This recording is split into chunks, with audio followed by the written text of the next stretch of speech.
जी, अस्सलाम वालेकुम। उम्मीद है कि आप तमाम दोस्त खैरियत से होंगे और आज का दिन भी ट्रेडिंग के हवाले से अच्छा गुज़रा होगा।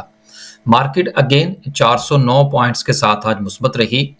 मार्केट का आज का हाई अगेन बहुत अच्छा था। 80,000 के करीब जो है वो मार्केट ने जाने की कोशिश की, लेकिन मार्केट सस्टेन नहीं कर पाई और 79,704 का हाई बनाने के बाद मार्केट की क्लोजिंग 79,400 पर रही। 300 पॉइंट्स जो हैं ड्यूरिंग द मार्केट आज मार्केट ने लूज़ किए। सेशन के दौरान मार्केट जो है वो अपने हायर हाइज बनाती हुई नज़र आई, लेकिन देन जो है उसके बाद मार्केट में एक प्रॉफिट टेकिंग का सिलसिला जो है वो देखने में आया। आखिर इसकी वजह क्या थी? वजह ये थी कि जिस वक़्त मार्केट परफ़ॉर्म कर रही थी तो मार्केट का वॉल्यूम उसको सपोर्ट नहीं कर रहा था। लिहाजा फिर उसके बाद जहाँ पर जिसको जितना प्रॉफ़िट मिल रहा था, वहाँ पर प्रॉफ़िट टेकिंग की गई। और कल भी हमने यही देखा, यही सिचुएशन थी, मार्केट ने परफ़ॉर्म किया लेकिन उसके बाद प्रॉफ़िट टेकिंग, आज भी मार्केट ने परफ़ॉर्म किया, अगेन प्रॉफ़िट टेकिंग और कल भी कुछ ऐसी ही सूरत-ए-हाल देखने को आ सकती है जब तक के मार्केट में वॉल्यूम जनरेट नहीं होंगे। अब वॉल्यूम की जनरेशन के पीछे जो है वो चंद खबरें हैं, इंशाल्लाह आगे चल के उनका ज़िक्र करते हैं। तो 400 पॉइंट्स के इज़ाफ़े के साथ आज अगर हम सर्किट ब्रेकर की बात करें, तो माशाल्लाह से 17 कंपनीज़ जो हैं वो आज अपर कैप हैं, जिसमें टीआरजी भी बहुत अरसे के बाद शामिल है। इसकी खबर थी, उस खबर की बुनियाद पर ये अच्छा परफ़ॉर्म इसने किया। जिनके पास है वो अपना-अपना फ़ैसला ज़रूर कीजिएगा। लोअर कैप की बात करें तो लोअर कैप में कोई कंपनी जो है वो इस वक़्त मौजूद नहीं है, सिर्फ़ माँ सवाए दाग के। देखिए अक्सर औक़ात ऐसा होता है कि कुछ कंपनीज़ जिनका फ्री फ्लोट बहुत कम होता है या कुछ कंपनीज़ ऐसी होती हैं, जो बहुत थोड़े वॉल्यूम के साथ अपर कैप हो रही होती हैं। 1500, 2000, 5000, 10,000, 20,000। अब देखिए इतने वॉल्यूम के साथ जिस वक़्त कोई कंपनी जो है वो ठका-ठक कैप हो रही हो, तो बहुत सारे दोस्त अहबाब जो है वो उसके पीछे भागने की कोशिश करते हैं। देखिए स्टॉक मार्केट में काम करने के बहुत सारे तरीके होते हैं और उसमें से एक थोड़ा-सा जो बेहतर तरीका समझा जाता है वो ये है कि आम एक आप जैसा, मेरे जैसा जो छोटा इन्वेस्टर है या वो ट्रेडर है, वो कोशिश ये करे कि कम से कम किसी मीडियम फ्री फ्लोट वाली कंपनी में जो है वो अपना पैसा डाले। उसका फ़ायदा और नुकसान क्या है? फ़ायदा और नुकसान उसका सबसे जो बेहतर है वो ये है, नुकसान तो ज़ाहिर-सी बात है कि उसमें बहुत सारे लोग ट्रेड करेंगे और फ़ायदा सबसे ज़्यादा उसका ये होगा कि किसी भी सूरत में अगर आप उसमें से एग्ज़िट लेना चाहें, तो बआसानी आप उसमें से एग्ज़िट ले सकते हैं। इसी तरह से होता ये है कि जिस वक़्त इस तरह की कंपनीज़ जो हैं वो कैप होना शुरू होती हैं 10,000, 15,000, 5,000 के साथ, दोस्त अहबाब मैसेजेस करना शुरू कर देते हैं, जी मैं इसको कैसे खरीद सकता हूँ? फिर जब खरीद लेते हैं और फिर जब बेचने की बारी आती है तो फिर कहते हैं जी मैं किसको कैसे बेच सकता हूँ क्योंकि ये बिक ही नहीं रहा। तो कोशिश ये किया करें कि ऐसी कंपनीज़ से परहेज़ करें कि जिनमें वॉल्यूम बहुत कम हो या उनका फ्री फ्लोट बहुत छोटा हो। ऐसी सूरत-ए-हाल में आपको परेशानी का सामना करना पड़ सकता है। कोशिश करें कि थोड़ा-सा जो वॉल्यूम गेन शेयर हो उसमें जाने की कोशिश करें। कैप्स ज़रूरी नहीं होते कि जी बस मुझे कोई ऐसा शेयर जो है वो मिल जाए जो 5,000 10,000 के साथ कैप ही होता हो। तो फिर जब वो नीचे की तरफ कैप लगाएगा तो फिर आपके हाथ कुछ नहीं आएगा और जब वो वहीं पे खड़ा होगा जहाँ से आपने अपने सफ़र का आगाज़ किया था और खरीदने वाला कोई नहीं होगा। तो ये चीज़ें जो हैं ये ज़रूर देखा करें। आगे चलते हैं ओवरऑल सिचुएशन की अगर हम बात करें तो आज sector wise commercial banks again हमें जो है वो परफ़ॉर्म करते हुए नज़र आए। हालाँकि नेक्स्ट वीक जो है वो मॉनेटरी पॉलिसी भी है और उसके हवाले से खबर भी है, इंशाल्लाह उसको हम शामिल करेंगे। उसके साथ फर्टिलाइज़र ने परफ़ॉर्म किया। फर्टिलाइज़र में सबसे ज़्यादा किरदार जो रहा वो एफएफसी का था, जिसके हवाले से हम पहले बात कर चुके हैं कि एफएफसी और एफएफबीएल का जो मर्जर होने जा रहा है। देन उसके बाद 2-2 4-4 पॉइंट्स के साथ जो है वो मार्केट आज कुछ चली नहीं। मार्केट में आज वॉल्यूम जो था वो ना होने के बराबर था। बहुत सारे मामला जो हैं वो वेट एंड सी पर हैं, इंक्लूडिंग हमारा आईएमएफ का पैकेज।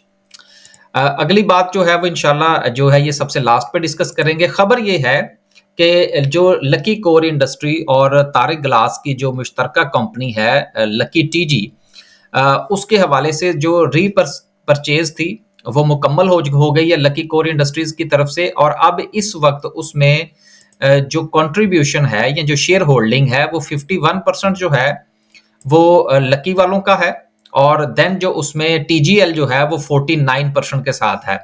अब देखिए, लकी कोर इंडस्ट्री हो या तारे ग्लास हो या लकी ग्रुप इटसेल्फ हो, तो अच्छी कंपनीज जो हैं वो आगे भी जब किसी किस्म की कोई इन्वेस्टमेंट करती हैं या कोई जॉइंट वेंचर करती हैं, तो वो भी अच्छा ही होता है। तो लिहाजा इस किस्म के जो बड़े ग्रुप्स हैं जो काम करना जानते हैं, और आपको पता होगा कि लकी कोर इंडस्ट्री जो है ये पहले आईसीआई पाकिस्तान हुआ करता था।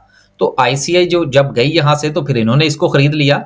तो बहुत अच्छी कंपनी है, और इसकी चूंकि गोरों के हाथ रही है तो इनके मामलात जो हैं वो काफी बेहतर हैं। अगली खबर जो है वो लकी कोर के ही हवाले से है कि उन्होंने अपना जो ख्योड़ा के अंदर जो सोडा ऐश का प्लांट है, उसकी कैपेसिटी जो है उसको बेहतर किया है। यकीनन ये पॉजिटिव न्यूज़ है लकी कोर इंडस्ट्री के लिए। जिनके पास ये शेयर है उनको इसको कंसीडर करना चाहिए। अगली खबर उसके बाद जो है वो एच कार के हवाले से है, कि जिसकी वजह से मुझे ये खबर बेसिकली मेरा शामिल करने का मूड नहीं था, लेकिन मैसेजेस इतने आए कि देखें जी, एच कार का जो प्रॉफिट है वो 40% जो है जी वो इंक्रीज कर गया। यार देखिए, बात ये है कि खबर का टाइटल तो बड़ा अच्छा है, लेकिन आप ये देखिए ना कि इतनी बड़ी कंपनी है और इस वक्त उसका जो प्रॉफिट है, या उसकी सबसे पहले तो आप ये देखिए कि उसकी पहले ईपीएस 1 रुपए 2 पैसे थी और अब 1 रुपया 42 पैसे है। ये बात अपनी जगह पर मौजूद है कि कहने को तो 40% जो है वो इंक्रीज कर गया, लेकिन सर इतनी बड़ी कंपनी का प्रॉफिट 1 रुपया है। ये भी आपको ज़हन में रखना चाहिए। आपको बहुत सारी दूसरी कंपनीज़ ऐसी मिल जाएँगी कि जो इससे ज़्यादा अच्छी जो है वो ईपीएस के ऊपर ट्रेड कर रही होंगी। तो आपने इन्वेस्टमेंट पॉइंट ऑफ व्यू से जिस वक़्त किसी कंपनी का इंतखाब करना है, तो उसकी ग्रोथ भी देखनी है, साथ में आपने ये भी देखना है कि उसकी ईपीएस सस्टेनेबल है या नहीं है, उसकी सेल्स जो हैं वो सस्टेनेबल हैं या नहीं है, और ये सारी चीज़ें आपकी डिपेंड करती हैं मुल्क की इकोनॉमी के साथ, उस मुल्क में शरह सूद के साथ, एंड देन दीगर मामलात हैं। शरह सूद के हवाले से साथ ही खबर शामिल करते हैं, फिर उसके साथ इसको मिलाकर पढ़ेंगे। शरह सूद के हवाले से जो नेक्स्ट वीक 29 तारीख है, अब हर रोज़ ये खबरें लग रही हैं कि जी पॉलिसी रेट जो है वो कट होने जा रहा है। अब यहाँ पर एक चीज़ मैं और ऐड करूँ कि अगर फ़र्ज़ कीजिए कि पॉलिसी रेट कम होता है मज़ीद, तो गाड़ियों की जो लीज़िंग के मामलात हैं वो थोड़े से सस्ते होते हुए नज़र आएँगे। तो ऐसी सूरत में गाड़ियों की जो सेल्स हैं उनमें इज़ाफ़ा हो सकता है। जी, उसके बाद पॉलिसी रेट में जो कमी के हवाले से है, वो मुख्तलिफ जो रिसर्च इंस्टीट्यूशंस कह लीजिए या हमारे ब्रोकरेज हाउसेस कह लीजिए, हर एक की अपनी-अपनी रिपोर्ट्स हैं जिसकी बुनियाद पर वो आइडिया लगा रहे हैं कि कितना रेट कम हो सकता है। अब जीएस ग्लोबल वालों की तरफ से जो सर्वे किया गया उसके मुताबिक ये कहना है कि 31% जो है उनका कहना ये है कि रफली 150 बेसिस पॉइंट्स यानी कि 1.5% की कमी जो है वो आने वाले दिनों में हो सकती है, जबकि 47% जो है उनका ये कहना है कि 1% की कमी हो सकती है, और जो मेरे जैसे लोग हैं हमारा ये कहना है कि 0.5 की कमी होगी अकॉर्डिंग टू सिचुएशन। तो बेसिकली ये एनालिसिस होते हैं, स्टडीज होती हैं जिसकी बुनियाद पर राय कायम की जाती है, और इसके हवाले से बिल्कुल ये परेशान होने की जरूरत नहीं है कि जी जेएस वालों ने जो सर्वे किया था उसमें तो कहा था कि जी 1.5% जो है वो शरह सूद में कमी होगी, तो वो चीज 0.5 नहीं हुई या 2% हो गई तो उनकी रिसर्च रिपोर्ट गलत हो गई। ऐसा नहीं होता। ये बेसिकली हर जो इंस्टीट्यूशन होता है उसकी अपनी अपनी राय होती है। तो जिस तरह से कि ये मैंने आपसे गुजारिश की कि इस वक्त जो चांसेस हैं वो 0.5 से 1.5% तक के हैं, लेकिन मैं जो हामी हूं वो 0.5 का हूं, मेरा वोट इस तरफ जाता है।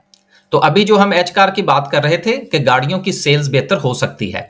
आखिर में एक खबर जो है वो आईएमएफ के हवाले से है, और आईएमएफ का ये कहना है कि पाकिस्तान को जो टारगेट्स दिए गए हैं, टारगेट्स हैं टैक्सेस कलेक्शन के हवाले से, अगर वो पाया तकमील तक नहीं पहुंचते तो पाकिस्तान को मिनी बजट लाना पड़ेगा।